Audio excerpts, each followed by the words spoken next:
Theatre ఆడియన్స్కి it was very difficult to correct follow are to connect this correct story line in theatres in theatres ఆ టైంకి. Correct. But Yeah. తర్వాత టీవీలోని ఓటీటీలోని చూసి ఈ రోజుకి కలేజా అనే సినిమా కల్ట్ క్లాసిక్ గా నిలిచింది బ్రో.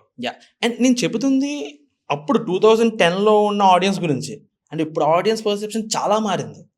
అందుకే ఈ సినిమాని చాలా మంది ఏమంటారంటే under this is from future, Khaleja movie this is from future అంటారు. కరెక్ట్.